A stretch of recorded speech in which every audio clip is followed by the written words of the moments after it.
السلام علیکم ورحمۃ اللہ وبرکاتہ۔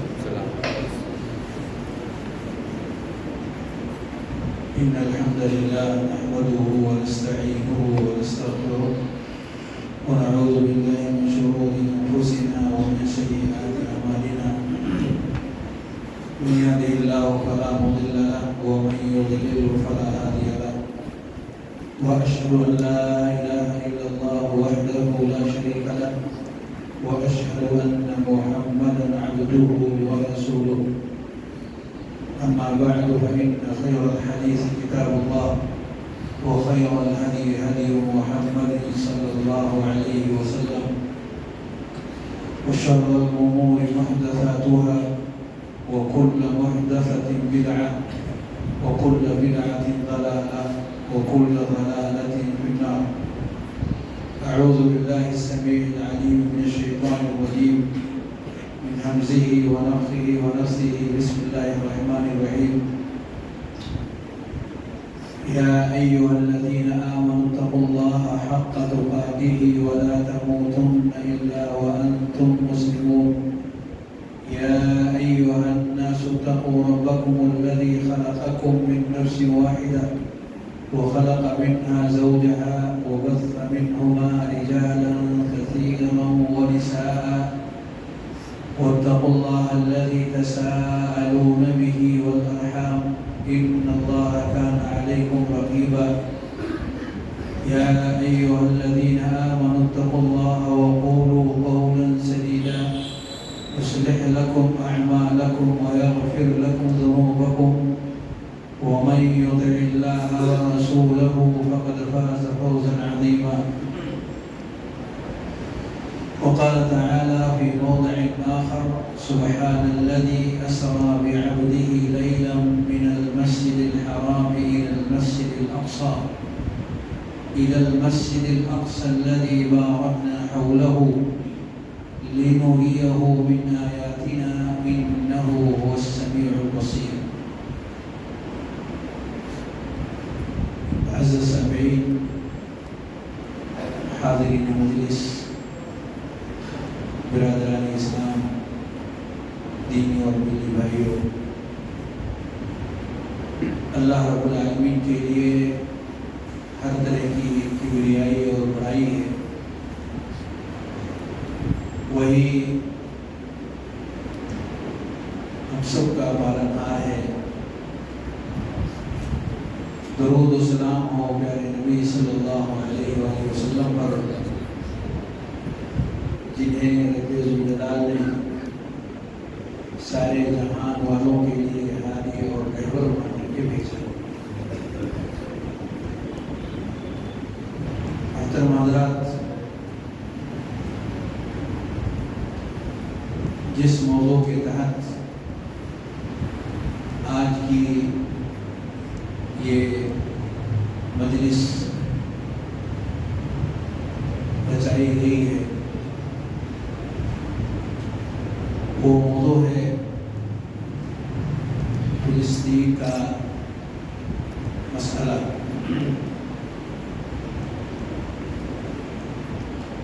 اور مسلمانوں کا کردار.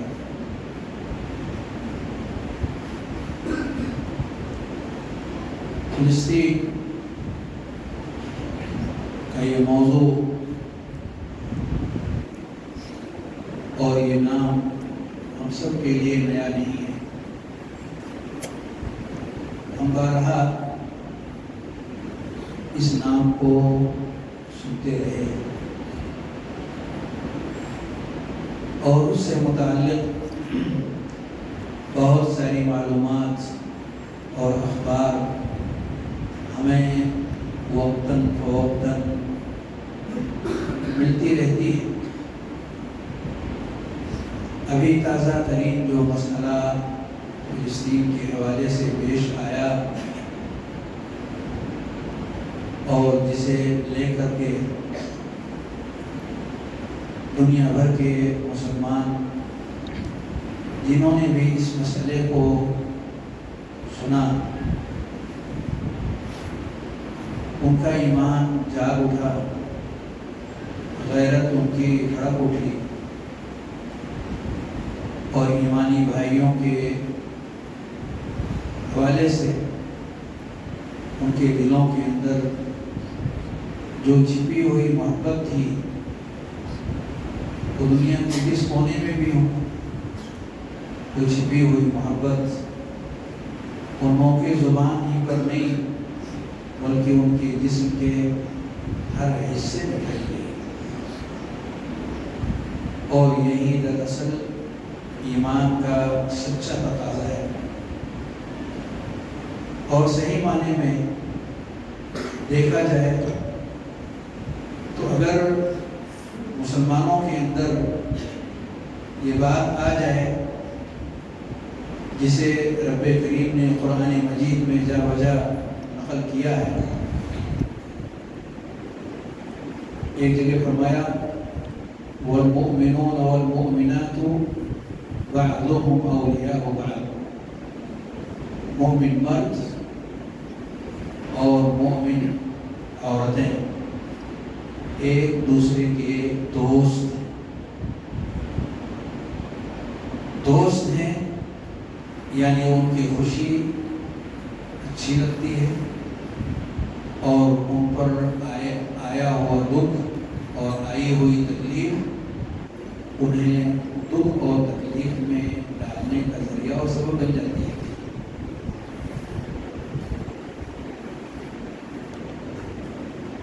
حدیث میں بھی نبی کریم صلی اللہ علیہ وسلم نے اس اخوت اور بھائی چارہ کا صاف ستھرا مفہوم ذکر فرمایا ہے کہ اگر مسلمان ایک دوسرے کے تعلق کو محسوس کر سکیں کہ وہ ایک جسم کے مانند ہیں، اگر اپنے اس عجیب تعلق کو جان سکیں اور اس کا شعور اور احساس کر سکیں، کل جسد الواحد کہ سارے کے سارے مسلمان ایک جسم کے جیسے ہیں۔ اگر جسم کے کسی بھی حصے کے اندر کوئی دکھ اور تکلیف آ جائے تو ایسا نہیں ہے کہ جسم کے باقی حصے اس تکلیف کو محسوس نہ کریں۔ تداعى له سائر الجسد بالسهر والحمى، جسم کا ہر حصہ اس دکھ کو اور اس کی ٹیسوں کو اس تکلیف اور درد کو جسم کا ہر حصہ اسے محسوس کیے بغیر نہیں رہتا۔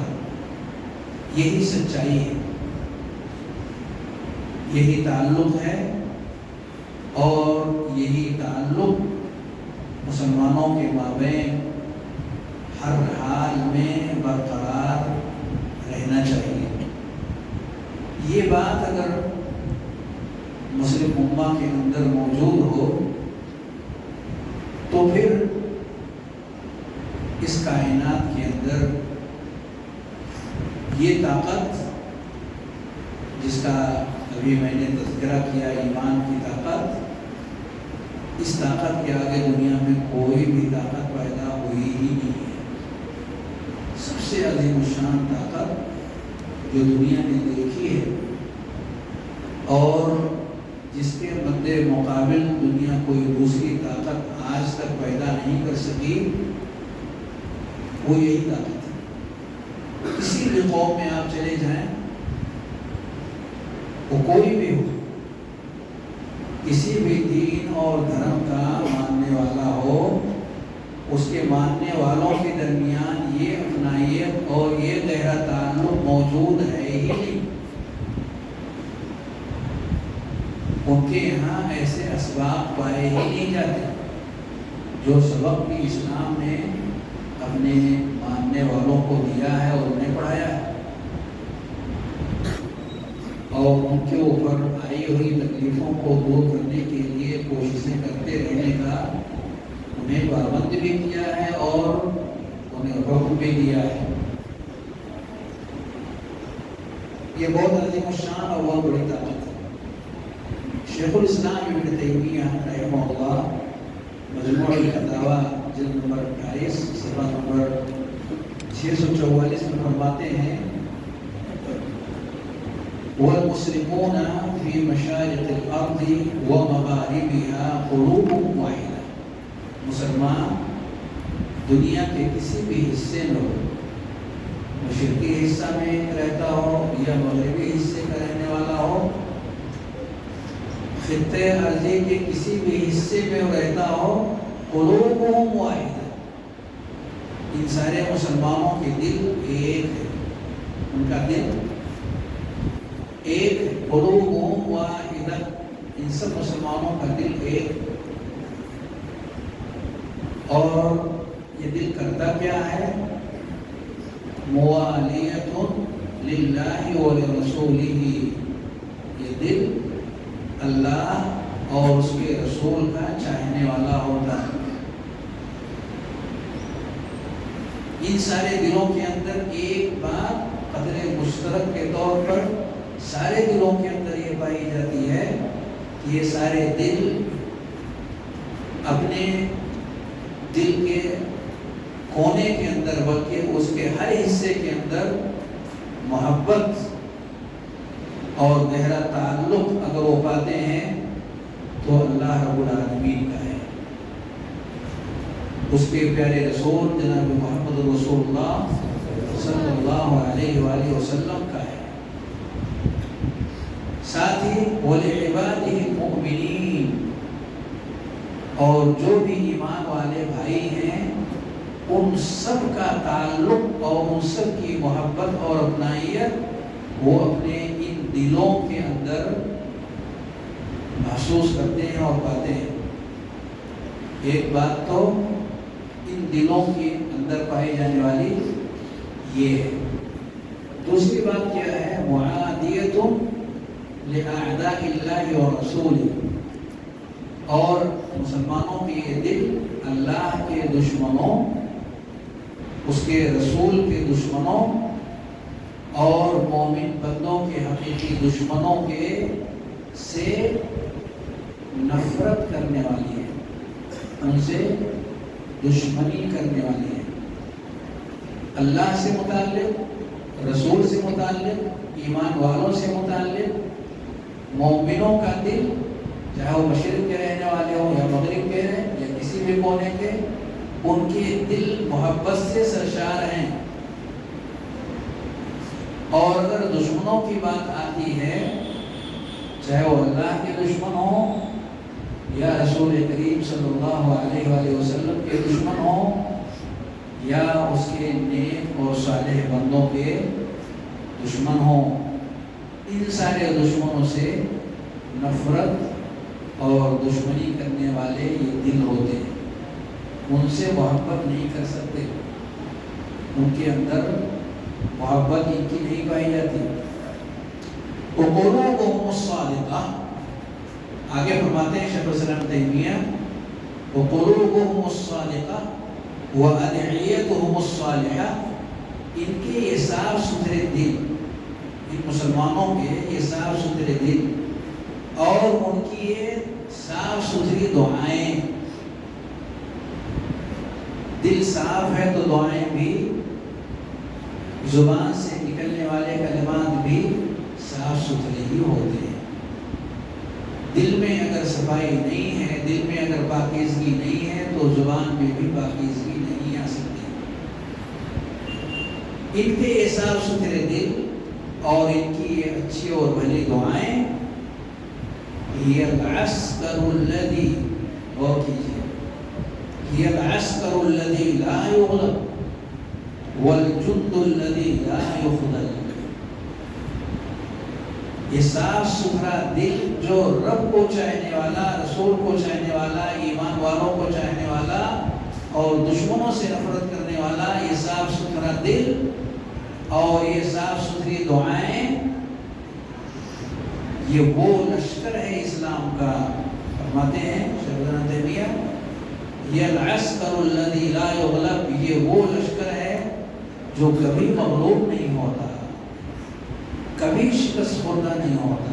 لا یغلب والجند الذی لا یخذل، اور ایسا یہ لشکر ہے جو کبھی بے سہارا نہیں ہوتا، بلکہ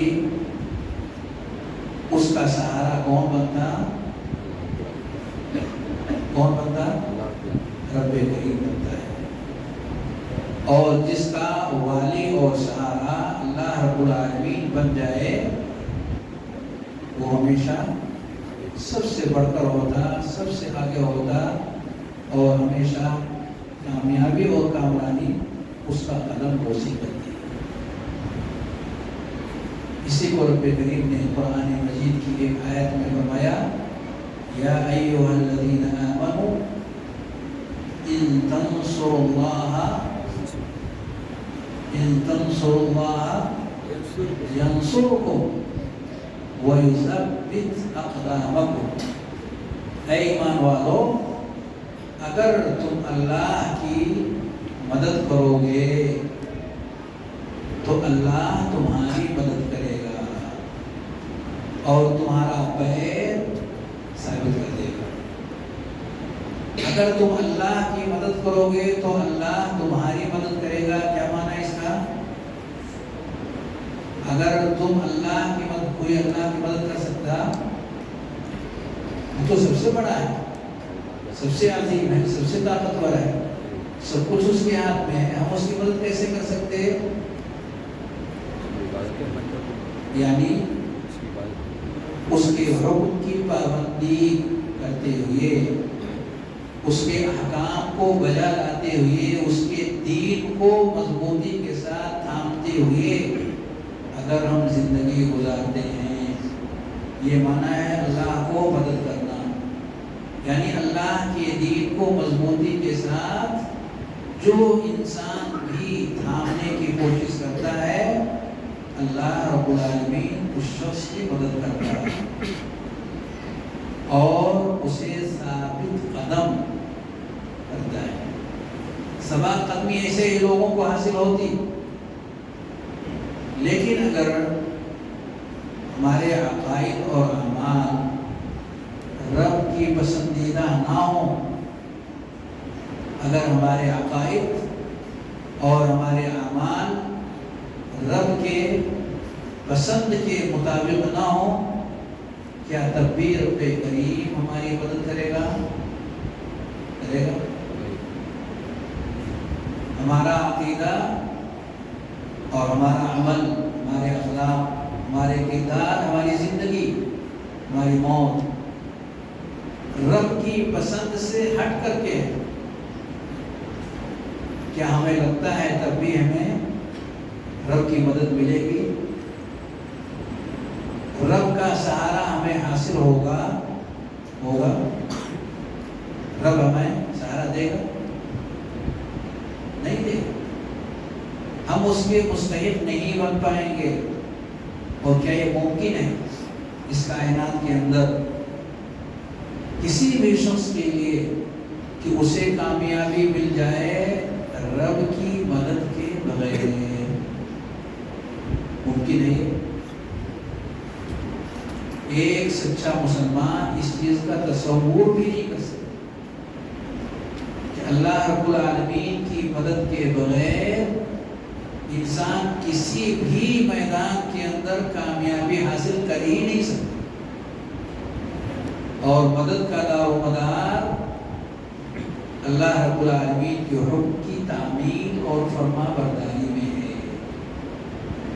جس درجہ ہم مطیع اور فرما بردار ہوں گے اللہ رب العالمین کے، اس کے حکم کا پالن کرنے والے ہوں گے، اس کی باتوں کو ماننے والے ہوں گے، اس کے احکام کو بجا لانے والے ہوں گے، اسی درجہ اللہ رب العالمین کی مدد ہمارے ساتھ شامل ہوگی۔ یہ عام ضابطے ہیں، خواہ ہم مشکل کے ایام سے گزرتے ہوں، تکلیف کے ایام سے گزر رہے ہوں، یا ہم اس کے اپوزٹ سہولت کے ایام، خوشی کے ایام، آسانی کے ایام سے ہمارا گزر ہو، تمام حالات میں اللہ رب العالمین کی طرف سے یہ ضابطہ ہے۔ فرمایا وَأَنْتُمُ الأعلون إن كنتم مؤمنين وأنتم الأعلون إن كنتم مؤمنين کہ بلندی تمہیں حاصل ہوگی، سربلند تم ہوگے، پر ایمان اگر آپ کا صحیح اور درست ہے۔ گویا کہ ایمان اگر ہم سمجھتے ہیں، ایمان کو ہم جانتے ہیں، اور جاننے اور سمجھنے کے بعد اپنی زندگی کے اندر اس ایمان کو ہم قبول کرتے ہوئے اس کے مطابق ہم زندگی گزار رہے ہیں، تو اللہ رب العالمین اس کائنات کے اندر آخرت سے پہلے دنیا کے اندر ہمیں سربلندی عطا کرے گا۔ ایسا نہیں ہے کہ وہ ہمیں اس دنیا کے اندر کامیابی نہیں دے گا اور سربلندی ہمیں حاصل نہیں ہوگی۔ حضرت عمر رضی اللہ تعالیٰ عنہ فرماتے ہیں نحن قوم اعزنا اللہ بالاسلام، ہمیں اللہ رب العالمین نے اسلام کے ذریعے سے عزت بخشی، ومهما ابتغينا العزة بغيره أذلنا الله، اور اسلام کے صاف ستھرے راستے سے ہٹ کر کے اگر ہم اس عزت کو تلاش کریں گے تو اللہ ہمیں ذلیل کر دے گا۔ بہت سارے بھائی اس طرح کے موقعوں پر جو کہ ابھی فلسطین کو درپیش ہے، یہ بات سامنے لاتے ہیں کہ ایسے موقع پر ایک سچا اور پکا مسلمان جو کہ میدان کے اندر اتر رہا ہے اور دشمنوں سے لڑائی لڑ رہا ہے، ایسے میں اس کا انجام کیا ہوگا، اور دوسرے لوگ جو وہاں پر نہیں ہیں یعنی اس کے بھائی، ان کا موقف کیا ہے، انہیں کیا کرنا چاہیے۔ اس طرح کے موقعوں پر لوگوں کی طرف سے ایسے سوالات آتے ہیں کہ ان کا کیا انجام ہوگا، اور دوسرے یہ کہ دوسرے لوگوں کا موقف کیا ہونا چاہیے۔ پہلی بات تو میں یہ ذکر کر دوں کہ پیارے نبی صلی اللہ علیہ وآلہ وسلم کی زندگی کے اندر ہم سب کے لیے نمونہ ہے۔ لَقَدْ كَانَ لَكُمْ فِي رَسُولِ اللَّهِ أُسْوَةٌ حَسَنَةٌ۔ اگر ہم پیارے نبی صلی اللہ علیہ وسلم سے محبت کر رہے ہیں اور آپ کو اپنا اسوہ اور نمونہ مان رہے ہیں، تو اس طرح کے مشکل موقعوں پر بھی ہمیں مقتدا اور اسوہ اور نمونہ پیارے نبی صلی اللہ علیہ وسلم کو مانتے رہنا چاہیے، اور آپ کی زندگی کو پڑھتے رہنا چاہیے کہ آپ کی زندگی سے ہمیں کیا سبق ملتا ہے، اس سے ہمیں کیا نمونہ ملتا ہے۔ آپ ذرا دیکھیے کہ نبی کریم صلی اللہ علیہ وآلہ وسلم کے سامنے ایک مسئلہ آیا۔ مسئلہ کیا تھا کہ ایک عورت کو شہید کر دیا گیا، ایک عورت کو شہید کر دیا گیا۔ جانتے ہیں کیا نام تھا ان کا؟ حضرت سمیہ رضی اللہ تعالیٰ عنہ، شہید کر دیا گیا۔ نبی کریم صلی اللہ علیہ وآلہ وسلم جب اس پورے خاندان، میاں بیوی اور بچے، ان سب کو مشکلات کے اندر لوگوں نے گھیرا ہوا تھا، اس موقع پر نبی کریم صلی اللہ علیہ وسلم ان سے کہتے تھے صبرا یا آل یاسر فإن موعدکم الجنہ، اے یاسر کے خاندان والوں صبر سے کام لو، تمہارا اور ہمارا موعد کہاں ہے؟ جنت۔ نبی کریم صلی اللہ کو اللہ رب العالمین نے 25 جوانوں کی طاقت دی تھی. آپ کے ساتھ بہت حوصلہ اور با کردار لوگوں کی ایک جماعت آہستہ آہستہ اکٹھی ہو گئی تھی. یعنی مکمل آپ اکیلے نہیں تھے. مگر یہ خبر جو آپ کے کانوں سے ٹکرائی، ٹکرانے کے بعد کیا کیا نبی کریم صلی اللہ علیہ وسلم نے؟ مورچہ تھام لیا،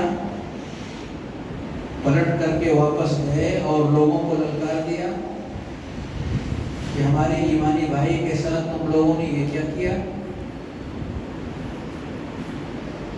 ایسا نہیں کیا نبی کریم صلی اللہ علیہ وسلم نے. پیارے نبی صلی اللہ علیہ وسلم ایک اور موقع آپ کی زندگی کے اندر آیا کہ مدینہ سے لوگ آپ کے ہاتھ پر بیعت کرنے کے لیے مکہ پہنچ گئے اور بیعت کرنے کے ساتھ ساتھ انہوں نے آپ سے اجازت طلب کیا. کس چیز کی اجازت؟ کہ آپ اگر اجازت دیں تو ہم ان سے دو ہاتھ کر لیں. کچھ بزرگ لوگ تھے، طاقتور لوگ تھے اور نبی کریم صلی اللہ علیہ وسلم پر پختہ ایمان لانے والے لوگوں کی فہرست میں ان کا نام تھا. آپ سے اجازت طلب کیے لیکن نبی کریم صلی اللہ علیہ وسلم کی اجازت نہیں، باوجود اس کے کہ صورتحال لوگوں کی بہت خراب سے خراب تر ہوتی چلی گئی تھی اور اس سے پہلے آپ اجازت دے چکے تھے کہ آپ مکہ چھوڑ کر کے باہر کہیں بھی چلے جائیں. اور نجاشی کا نام بھی آپ نے لیا کہ وہاں لوگوں کو عزت کے ساتھ رہنے کا موقع دیا جاتا ہے، وہاں پر آ لے. ایسا کیا لوگوں نے. اور پھر ایک وقت آیا کہ نبی کریم صلی اللہ علیہ وسلم اپنے سارے صحابہ کے ساتھ مدینہ منورہ کی طرف ہجرت کر گئے اور ایک لمبا عرصہ مدینہ طیبہ میں گزارنے کے بعد نبی کریم صلی اللہ علیہ وسلم اور مکہ والوں کے درمیان ایک ایسا موقع آیا کہ دونوں آمنے سامنے ہو گئے. حالانکہ آپ کا ارادہ لڑائی کا نہیں تھا، آپ عمرہ کے ارادے سے مکہ مکرمہ جا رہے تھے. لوگوں نے روک لیا اور نہیں جا سکتے. حالانکہ ایسا کوئی پروگرام جو آپ کے ساتھ اس موقع پر صحابہ موجود تھے عمرہ کے ارادے سے، تعداد اچھی خاصی تھی. کتنے رہے ہوں گے؟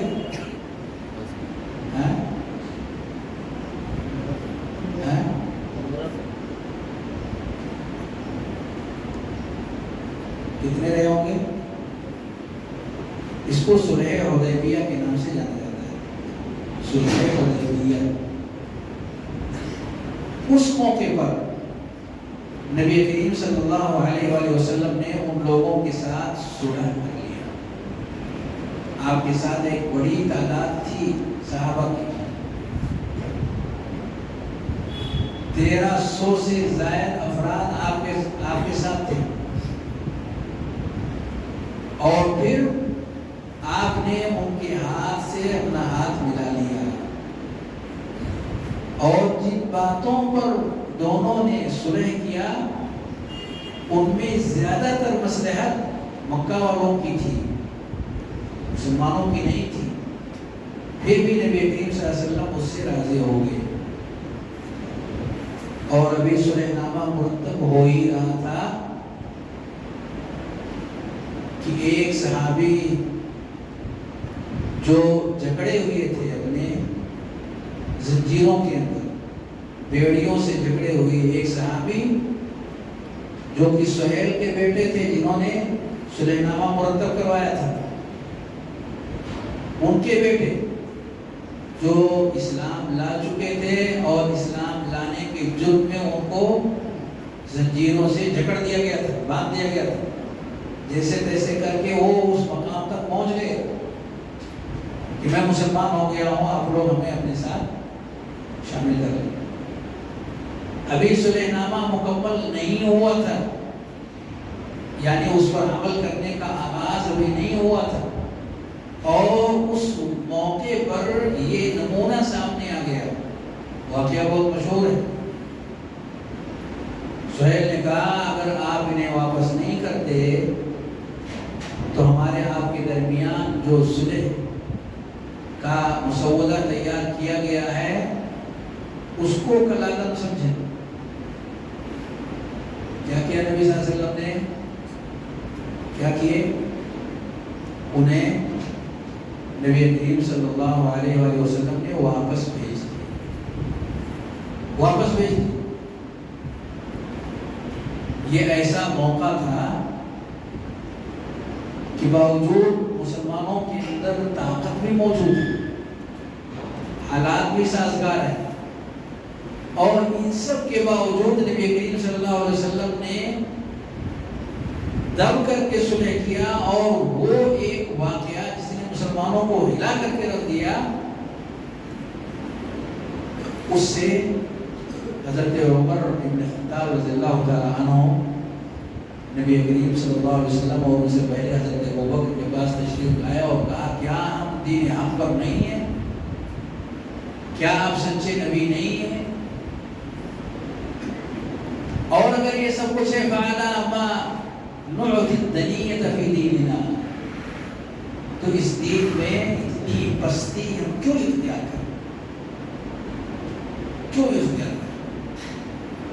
اس طرح کے سوالات آج ہم میں کے اکثریت کی زبان پر ہوتے ہیں.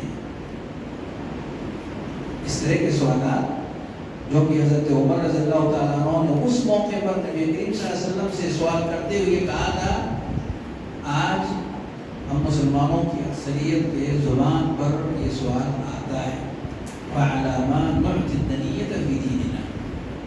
اتنی پستی کیوں؟ اتنی ذلت کیوں؟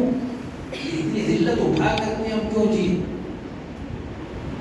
تو نبی کریم صلی اللہ علیہ وسلم نے اتنا جواب دے کر کے اکتفا کیا کہ میں اللہ کا رسول ہوں اور وہی کرتا ہوں جو ہمارا رب چاہتا ہے. رب کے پسند کا کام کرنا ہے، اپنے پسند اور ناپسند کا نہیں. پسند کس کا؟ رب کا. اپنا پسند اور اپنی ناپسند یہ معیار نہیں ہے. ہمیں کیا چیز اچھی لگتی ہے اور کیا چیز اچھی نہیں لگتی یہ معیار نہیں ہے، پر معیار یہ ہے کہ رب کو وہ چیز اچھی لگتی ہے یا رب کو وہ چیز اچھی نہیں لگتی، یہ معیار ہے. اگر اس چیز کو سمجھنے کی استطاعت ہمارے اندر ہے تو الحمدللہ ہم سمجھدار لوگوں میں سے، اور اگر نہیں ہے تو نہ سمجھی کہ ہم شکار ہو جائیں گے. یہ بہت بڑی چیز ہے جو نبی کریم صلی اللہ علیہ وسلم کے اسوہ اور نمونہ سے ہمیں ملتا ہے. سمجھداری کے ساتھ جینا. کوئی بھی زبان کھولے، کوئی بھی قدم اٹھائے، انسان سمجھداری کے ساتھ اگر وہ اٹھاتا ہے تو وہ نبی کریم صلی اللہ علیہ وآلہ وسلم کی سیرت اور آپ کو اسوہ اور نمونہ مانتے ہوئے اس کو اختیار کرتا ہے. اس سے جو چند مثالیں میں نے پیش کی ہیں، ان مثالوں سے ایک چیز میں کہنا چاہتا ہوں کہ شریعت اسلامیہ قولاً اور عملاً کی میں نے چند شکلیں پیش کی ہیں. قولاً تو بہت ساری نصوص ہیں، جیسے کہ رب کریم نے یہ کہا لا یکلف اللہ نفسا الا وسعها. اللہ رب العالمین انسان کو اس کے طاقت سے اوپر کی ذمہ داریاں نہیں دیتے. فاتقوا اللہ ما استطعتم. اللہ کا تقوی اپنی پہنچ پر اختیار کرو. اذا امرتکم بامر فاتوا منه ما استطعتم. جب میں کسی کام کے کرنے کا حکم دوں تو اپنی پہنچ پر اور اپنی طاقت پر اسے اختیار کرنے کی کوشش کرو. یہ حکم چاہے وہ قولی روایات اور آیات ہوں یا عملی اور فعلی نبی کریم صلی اللہ علیہ وسلم کی سنت طیبہ ہمیں ایک پیغام دیتی ہے، اور وہ پیغام یہ ہے کہ انسان کو اگر کسی چیز کی استطاعت نہیں ہے، اس چیز کی پہنچ نہیں ہے، قدرت نہیں ہے، تو کیا کرے؟ وہ اپنے آپ کو روک کر کے رکھے. کیا کرے گا؟ کیا کرے گا وہ؟ نہیں سمجھا؟ وہ انسان اپنے آپ کو روک کر کے رکھے گا، جیسے کہ نبی کریم صلی اللہ علیہ وسلم نے تمام موقعوں پر اپنے آپ کو کیا کیا؟ روک کر کے رکھا. آگے بڑھنے کے بجائے اپنے آپ کو کنٹرول کر کے رکھا. اپنے آپ کو کنٹرول کر لینا یہ معمولی قوت اور طاقت نہیں ہے، غیر معمولی قوت ہے. اگر کسی کے اندر قوت ہے تو وہی کنٹرول کر پائے گا. جس کے اندر قوت کی کمی ہے وہ کنٹرول نہیں کر پاتا. آپ سگریٹ پینے والوں سے پوچھئے کہ یہ رب کی پسند ہے یا ناپسند؟ وہ کہے گا ناپسند. تو اس سے کہا جائے چھوڑ دو، کہتا ہے کوشش کرتا ہوں پر ہوتا نہیں ہے. کنٹرول ہے اس کو یا نہیں ہے؟ ہے کنٹرول؟ اپنے آپ پہ کنٹرول کر سکا وہ شخص؟ سگریٹ کو پھینکنے کی اگر آپ کے اندر قوت نہیں ہے تو یہ تو بہت بڑے بڑے سگریٹ ہیں جو آپ کے ارد گرد پھیلے ہوئے ہیں، ان کو کہاں سے آپ کنٹرول کرنے کی طاقت اپنے اندر پائیں گے؟ معلوم یہ ہوا اسوہ نبوی سے ایک درس ہمیں ملا، ایک سبق ہمیں ملا کہ مسلمان اگر حالت استضعاف میں ہوں، حالت کمزوری سے گزر رہے ہوں. حالت کمزوری سے مراد کیا ہے؟ حالت کمزوری سے گزر رہے ہوں تو ان کو کنٹرول کرنے کی کوشش کرنی چاہیے، کنٹرول کرنے کا عمل سیکھنا چاہیے. حالت کمزوری سے نمبر 1 ایمان میں کمزوری، ایمان میں کمزوری. نمبر 2 تیاری میں کمزوری. تیاری سمجھتے ہیں؟ وَأَعِدُّوا لَهُم مَّا اسْتَطَعْتُم مِّن قُوَّةٍ وَمِن رِّبَاطِ الْخَيْلِ ترهبون به عدو اللہ وعدوکم.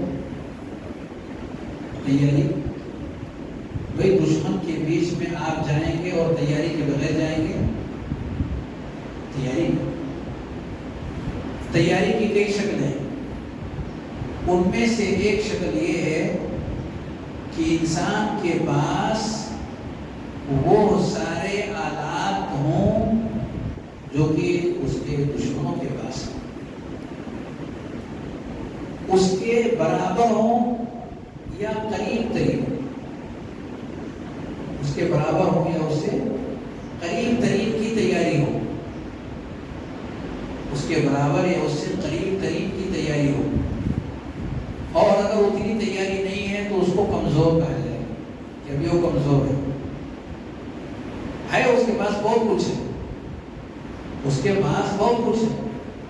جیسے کہ بھی آپ نے دیکھا کہ حماس کے پاس بہت کچھ تھا، کیا اس نے، لیکن دشمن کے پاس جو طاقت تھی حماس کے یا فلسطینیوں کے عموماً مخالفین کے پاس جو تیاری تھی اس تیاری کے برابر اور قریب یہ تو بہت دور کی بات ہے، اس کا عشر عشیر بھی نہیں تھا. یعنی انہوں نے محنت کر کے جو کچھ ان کے پاس تھا سب ان کے حوالے کرنے کے بعد بھی ان کا کتنا بگاڑا،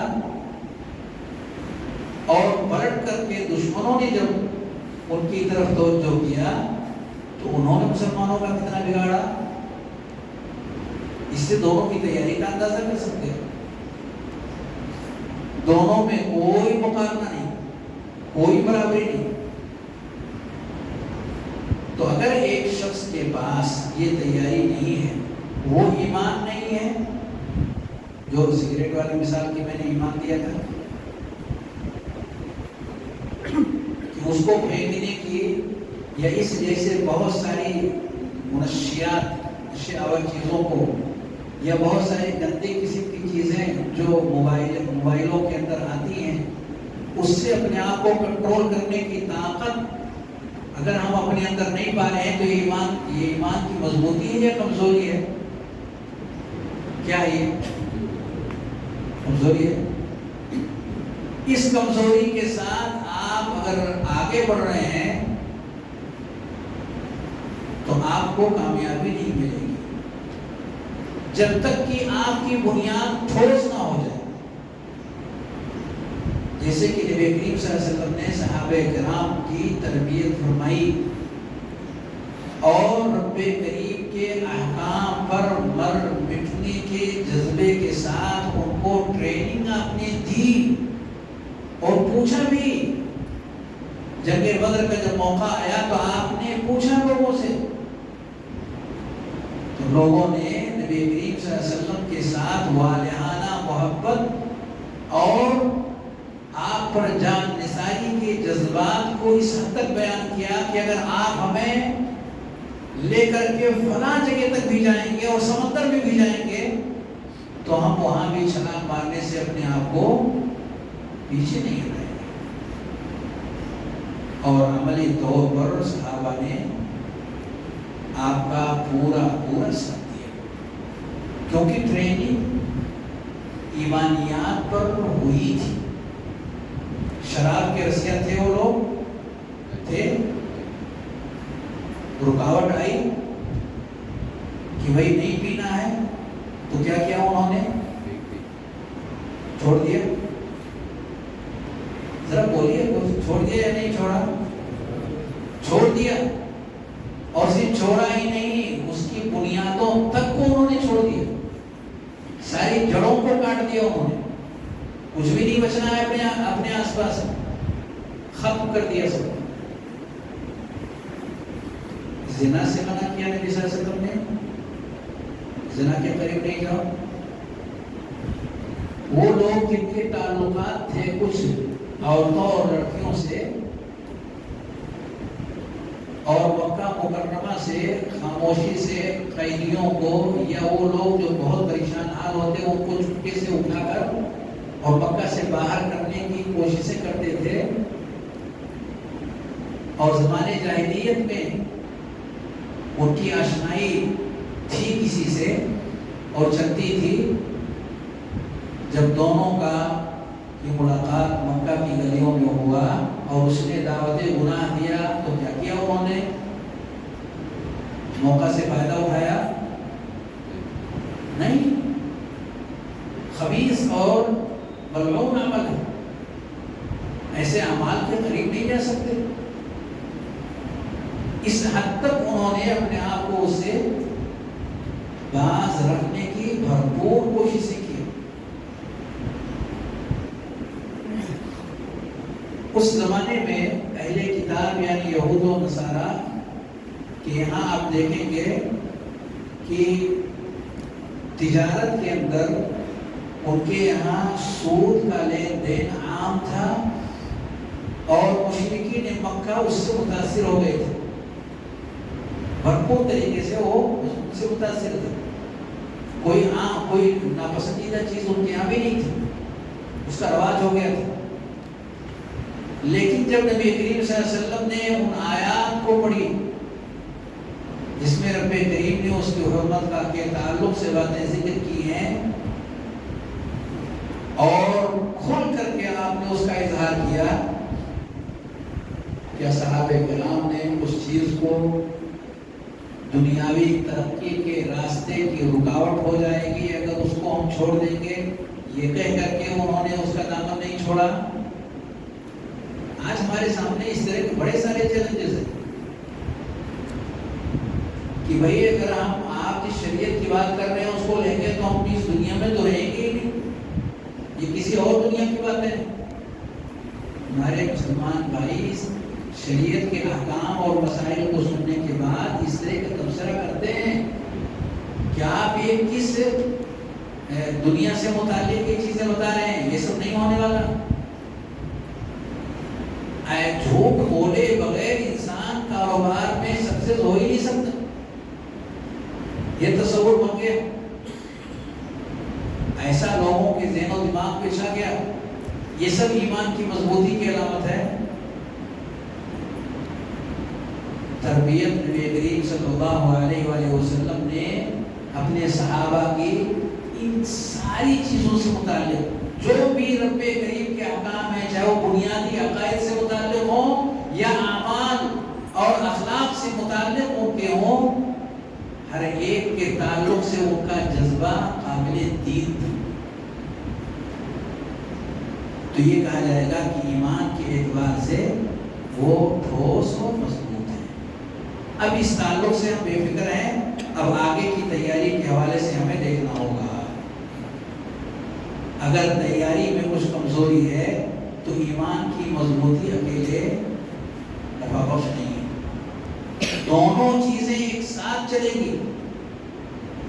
دونوں چیزوں میں اگر کہیں بھی کچھ بھی مسئلہ ہے تو وہاں توقف اختیار کرنا ہوگا، وَلَا تُلْقُوا بِأَيْدِيكُمْ إِلَى التَّهْلُكَةِ، اور اپنے آپ کو ہلاکت میں ڈالنے سے روکنے والی بات ہے۔ بھائیو، اس مسئلے میں ایک بہت بڑا مسئلہ بن کر کے سامنے آیا کہ لوگوں نے اس مسئلے میں جلد بازی سے کام لیا، بجائے سیکھنے کے، بجائے سمجھنے کے دین اسلام کے احکام کو۔ اور یہ پہلی بار نہیں ہوا ہے، یہ حماس والوں نے اس سے پہلے بھی بارہا اس طرح کی حرکتیں کی ہیں۔ یہ پہلا کوئی موقع نہیں ہے کہ غلطی ہو گئی ہے، اس سے پہلے متعدد بار انہوں نے اس طرح کی حرکتیں کر کے، اور وہ جو عام انسان تھے، عام پبلک تھی، ان کے لیے لوگوں کو قہر بنا کر کے ذریعہ اور سبب بن گئے، اور اس کو انہوں نے جہاد کا نام دے دیا۔ اور ان کی جڑوں میں اگر چل کر کے دیکھا جائے کہ یہ ہیں کون لوگ، اس طرح کی حرکتیں انہوں نے کیوں کیا، اور کیوں نہیں اہل علم سے یہ سیکھنے کی کوشش کرتے ہیں، اور نبی کریم صلی اللہ علیہ وسلم کی سیرت طیبہ ان کے سامنے اپنا اثر کیوں نہیں دکھاتی؟ تو آپ کو ان کی حقیقت جو کھل کر کے سامنے آئے گی وہ بہت ہی افسوسناک ہوگی کہ یہ کس سے ملے ہوئے ہیں کچھ معلوم نہیں۔ آیا روافض سے ان کا گہرا تعلق ہے؟ آیا یہودیوں سے ان کا گہرا تعلق ہے؟ کچھ بھی نہیں کہا ایسا۔ کنہوں نے ان کو کھڑا کیا ہوا ہے، ان کے پیچھے کون لوگ ہیں، یہ ساری کی ساری چیزیں قابل تأمل ہیں۔ کون لوگ؟ اس سے پہلے داعش کا مسئلہ آیا تھا، کہاں گئے وہ لوگ؟ کہاں سے آئے تھے اور گئے کہاں؟ کون لائے تھے اور کون لے گئے ان کو؟ نہ پہلے ان کا کہیں نام و نشان تھا اور نہ باقی رہا۔ یہ اسی طرح کے لوگ ہیں جو عام مسلمانوں کے بیچ میں اس طرح کی حرکتیں کرتے ہیں اور لوگوں کے لیے نقصان اور تکلیف کا ذریعہ اور سبب بنتے ہیں۔ یہ باتیں میں ذکر کیوں کر رہا ہوں؟ تاکہ مسلمان اس طرح کی غلطیاں نہ کریں۔ یہ ذکر کیوں کر رہا ہوں؟ تاکہ مسلمان اس سے عبرت لیں اور اس طرح کی حرکتوں سے اپنے آپ کو روکیں اور کنٹرول کریں۔ اگر ایسا نہیں کریں گے دنیا کے کسی بھی کونے کے اندر، اگر اس سے سبق نہیں لیں گے اور نبی کریم صلی اللہ علیہ وسلم کی سیرت طیبہ کی طرف نہیں جائیں گے تو ہر بار وہ اس طرح کی غلطیاں کرتے رہیں گے۔ غلطیوں پہ تبصرہ عبرت کے لیے ہوتا ہے، غلطیاں اگر ہوں تو اس پہ جو تبصرہ کیا جاتا ہے عبرت کے لیے، وقت کے بڑے بڑے ائمہ نے انہیں ٹوکا، انہیں نصیحتیں کی ہیں اس سے پہلے جو غلطیاں ہوئی ہیں۔ علامہ البانی رحمۃ اللہ علیہ، علامہ ابن عثیمین رحمۃ اللہ علیہ، شیخ صالح الفوزان حفظہ اللہ، بہت سارے لوگ جن تک بھی ان کے مسائل آئے انہوں نے سمجھانے کی کوشش کیا، بتانے کی کوشش کی، لیکن ان کی اپنی الگ دنیا ہے جس کے تحت وہ جی رہے۔ خیر، اگر اس طرح کا موقع آ جائے تو پھر ہمیں کیا کرنا چاہیے؟ غلطیاں تو ہوئی ہیں، غلطیاں تو کر بیٹھے، اور وہ ایک طرح کا ذریعہ اور سبب بنے، اور دشمن کے لیے معمولی چیز بھی اگر ذریعہ اور سبب بن جائے تو وہ اس کے لیے کافی ہو جاتا ہے۔ وہ تو بہانے کی تلاش میں رہتا، اسے کچھ بہانا چاہیے، اور چنانچہ وہی ہوا۔ مسلمان جو عام مسلمان تھے فلسطین کے اندر، وہ ان کی اس غلطی کا خمیازہ بھگت رہے ہیں۔ ان کے اوپر چاروں طرف سے مشکلات آ پڑی ہیں۔ ایسے موقع پر ہمیں کیا کرنا چاہیے، اور ہم سے پہلے جو ہمارے اسلاف ہیں انہوں نے اس طرح کے لوگوں کے لیے کیا کیا ہے؟ جن کے پاس جس طرح کی بھی طاقت ہے، اللہ رب العالمین نے انہیں جس طرح کی طاقتوں سے نوازا ہے، انہیں اپنی طاقت کے ساتھ اور جو کچھ بھی رب کریم نے انہیں بخشا ہوا ہے اس کے ذریعے سے وہ نفع پہنچانے کا کام قریب کے لوگ اور دور کے لوگ ان کے ساتھ کرنا چاہیے۔ عام مسلمان جو اس میں آ رہے ہیں، پس رہے ہیں، تکلیف میں مبتلا ہیں، دور سے ہم ان کے لیے دعا کر سکتے ہیں، نزدیک کے لوگ بھی ان کے لیے دعا کریں گے، اور ہر وہ چیز جو ان کے اپنی زندگی کے لیے نفع بخش ہے،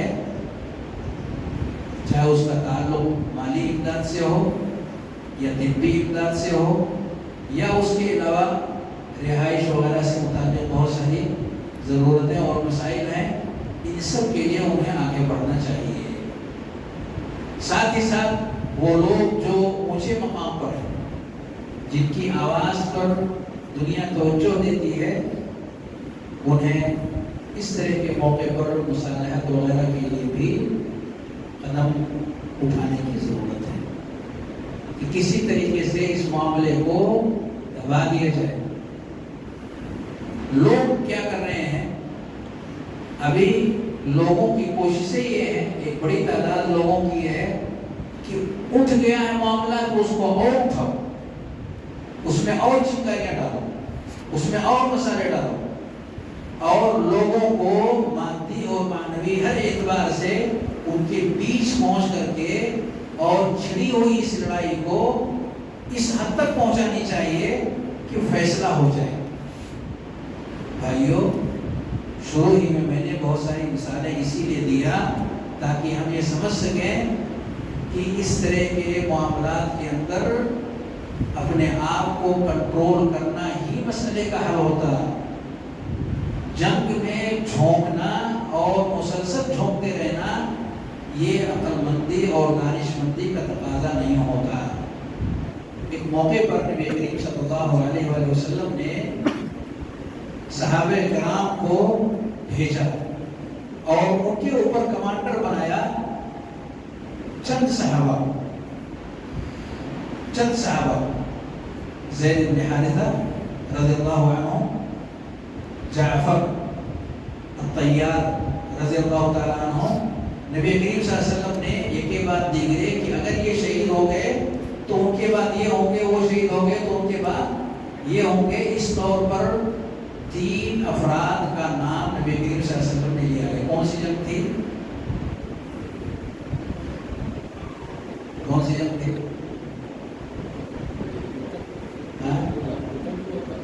جنگ موتا، 59 ہجری میں پیش ہے۔ نبی کریم صلی اللہ علیہ وسلم نے 3 لوگوں کا نام لیا کہ اگر یہ شہید ہو گئے تو ان کے بعد یہ کمانڈر ہوں گے، نام لیے،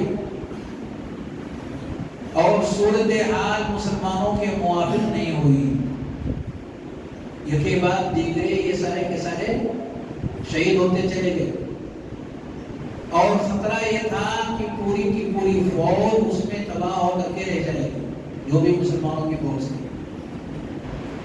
کفار کے نرلے میں وہ پھنسے ہوئے تھے۔ تو اس کے بعد نبی کریم صلی اللہ علیہ وآلہ وسلم نے منبر پر کھڑے ہو کر کے آپ نے بتایا کہ اس کے بعد رب کریم نے اس جماعت کا، اس لشکر کا کمانڈر اور ذمہ دار ایک ایسے ہاتھ میں دیا جو کہ سیف من سیوف اللہ ہے، خالد نے ولید رضی اللہ تعالیٰ، ان کے ہاتھ میں کمان آ گیا، اللہ نے ان کے ہاتھ پر فتح دیا، ایسا نبی صلی اللہ علیہ وسلم نے کہا، اللہ نے ان کے ہاتھ پر فتح دیا، ایسا نبی صلی اللہ علیہ وسلم نے کہا۔ تو کیا واقعی فتح ہو گئی مسلمانوں کی؟ فتح تھی مسلمانوں کی؟ کفار پر غالب آ گئے تھے وہ لوگ؟ نہیں۔ پھر کس چیز کو فتح کا نام نبی کریم صلی اللہ علیہ وسلم نے دیا؟ سلامتی کے ساتھ اپنی دانش مندی سے انہوں نے جنگ کے اندر جو لوگ پس رہے تھے ان کو نہایت ہی چابکستی سے آہستہ آہستہ میدان جنگ سے کامیابی کے ساتھ باہر نکالنے میں کامیاب۔ جنگ کے فنون سے اللہ نے ان کو بڑی مہارت دے رکھی تھی اور بڑی دانش مندی اور عقل مندی ان کے اندر اللہ نے دی ہوئی تھی، اس کو بروئے کار لاتے ہوئے دیکھا کہ صورتحال اپنے موافق نہیں ہے اور اس میں اپنے آپ کو پیچھے ہٹا لینا ہی کامیابی ہے، اور وہی انہوں نے کیا، اور ان کے اس عمل کو یعنی اپنی فوج کو بچا لینا، دشمنوں کی نرغے سے بحفاظت واپس لے آنا، اسے نبی کریم صلی اللہ علیہ وسلم نے فتح و نصرت سے تعبیر کی۔ تو اس سے پتہ چلتا ہے کہ انسان اگر کسی ایسے مورچے میں ہو جہاں پر خطرہ یہ ہو کہ اس مورچے میں آپ جو بھی ڈالتے جائیں گے وہ سب ضائع ہوتا جائے گا، دانش مندی یہ نہیں ہے کہ آپ ڈالتے جاؤ، ہم کیسے انسان ہیں جو پیچھے نہیں ہٹنے والے، ہم آگے ہی بڑھیں گے۔ تو اس آگے بڑھنے میں اگر نقصان زیادہ ہے، خطرہ زیادہ ہے، تو وہ انسان کیا کرتا ہے؟